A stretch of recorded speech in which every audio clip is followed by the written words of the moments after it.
OK. Donc, ici, on a le chemin, la voie ferrée qui est en rouge. Je l'ai mis un petit peu plus large que sur l'image qu'on avait auparavant. Et les lignes bleues, ben, c'est les limites du chemin.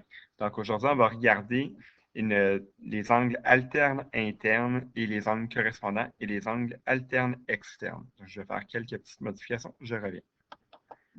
Donc, pour simplifier le tout, je viens d'enlever une des deux rails du chemin ferré. Il nous en reste juste une, donc la rail qui est rouge.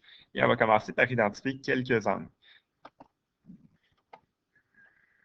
Donc, voyez-vous, maintenant, j'ai ajouté deux petites lignes. Une ligne en haut ici et une ligne en là. Ça représente deux angles qui sont là.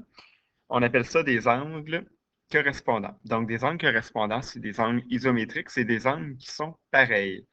Regardez, je vais faire la démonstration. J'ai la ligne bleue du chemin en haut et la ligne bleue du chemin en bas.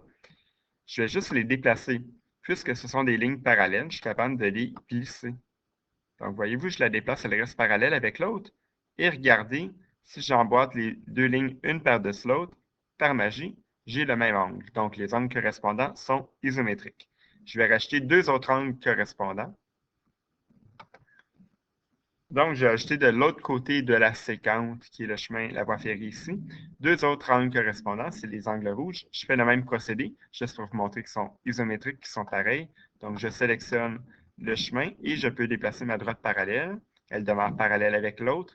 Et voilà, j'ai aussi un angle correspondant. Donc, ce sont des angles isométriques. Ils sont pareils. Maintenant, on va regarder les angles qui sont alternes internes. Donc, internes, ça veut dire qu'ils sont à l'intérieur des deux droites parallèles.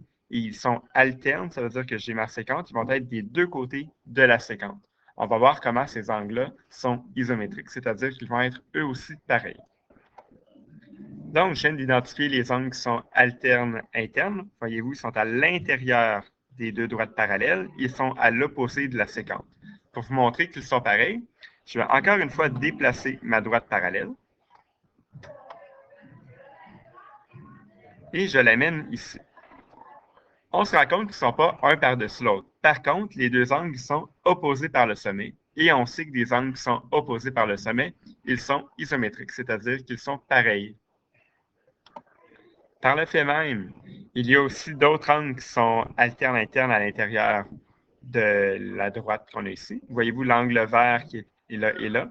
Donc, ces deux-là sont aussi alternes internes. Je vais vous le montrer en faisant la même démonstration. Oups. Donc, pour vous démontrer que ces deux angles-là sont aussi alternes internes et qu'ils sont congrus, je vais déplacer ma droite parallèle. Et encore une fois, j'ai deux angles qui sont opposés par le sommet et les angles qui sont opposés par le sommet sont congrus. Pour terminer la démonstration, on va rajouter maintenant les angles qu'on appelle alternes externes. Donc, ça va être des angles qui vont être à l'extérieur de la droite parallèle. Donc, j'ai identifié ici deux angles qu'on nomme alternes externes. Ils sont à l'extérieur des deux droites parallèles. Donc, il y en a un en haut, l'autre en bas. Ils sont du côté opposé de la séquence. Je déplace encore une fois ma droite parallèle pour la mettre exactement par-dessus l'autre. Et on a ça ici. Et les deux angles sont opposés par le sommet.